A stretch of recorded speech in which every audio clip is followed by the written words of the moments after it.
الكتاب ده هو افضل كتاب هيخليك تتكلم انجليزي بطلاقه ويطور لك مهارات السماع والمحادثه في الانجليزي عشان تفهم الاجانب بكل سهوله، وكمان تعرف تعبر عن نفسك عن اي حاجه بالانجليزي في 5 شهور بس. فتعالى بقى اقول لك ايه هو محتوى الكتاب وازاي الكتاب ده في 5 شهور بس هيخليك تتكلم انجليزي كويس. اول حاجه هتلاقي بقى ان الكتاب دوت متقسم لمواضيع مهمه جدا لازم تكون عارفها بالانجليزي، زي الشغل والمواصلات والمطار والبنك والسفر، ومواضيع مهمه جدا لازم تكون عارفها في الانجليزي عشان لما تتكلم عنها تعرف تعبر عنها بسهوله.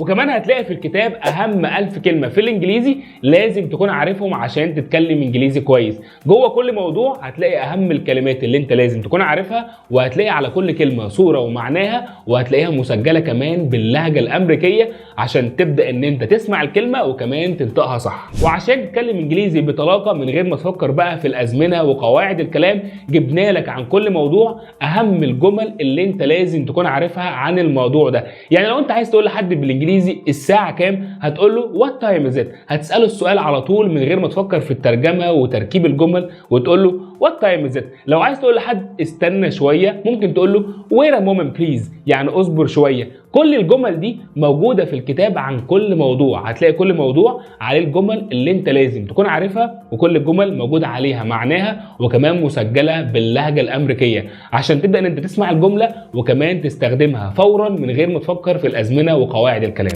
ثالث واهم حاجه هتلاقيها في الكتاب بقى وهو جزء الكونفرسيشن، جزء المحادثه. هتلاقي كده عن كل موضوع محادثه بين اجانب بيتكلموا بالانجليزي عشان تتدرب كتير جدا على مهارات السماع، تسمع انجليزي كتير جدا عشان تكتسب اللغه وبعد كده تتكلم انجليزي زيهم بطلاقه. واهم حاجه انت محتاجها عشان تتكلم انجليزي صح زي الاجانب وتفهمهم بسهوله، هو انك تتعلم بقى قواعد الاصوات في اللغه الانجليزيه وتعرف النطق الصحيح لكل صوت في الانجليزي. عشان كده جوه كل درس جبنا لك كده مقارنه بين صوتين في الانجليزي، هتعرف بقى شكل الصوت وجبنا لك عليه امثله وتدريبات كتيره جدا عشان تبدا ان انت تنطق انجليزي صح وكمان تفهم الاجانب بكل سهوله. واهم حاجه لازم تكون عارفها ان ده كتاب تفاعلي هيخليك تمارس وتتدرب على كل حاجه بتعلمها جوه الكتاب. كل حاجه هنعلمها لك جوه الكتاب هتمارسها وتتدرب عليها. كمان بقى في اخر الكتاب كده هتلاقي جزء خاص بنصايح تعلم الانجليزي، هتلاقي كل النصايح اللي انت محتاجها عشان تتعلم انجليزي وتتكلم كويس، زي مثلا ازاي احفظ كلمه جديده، ازاي اصلا امارس اللغه، ازاي اتعلم اصلا انجليزي وايه هي مهارات اللغه.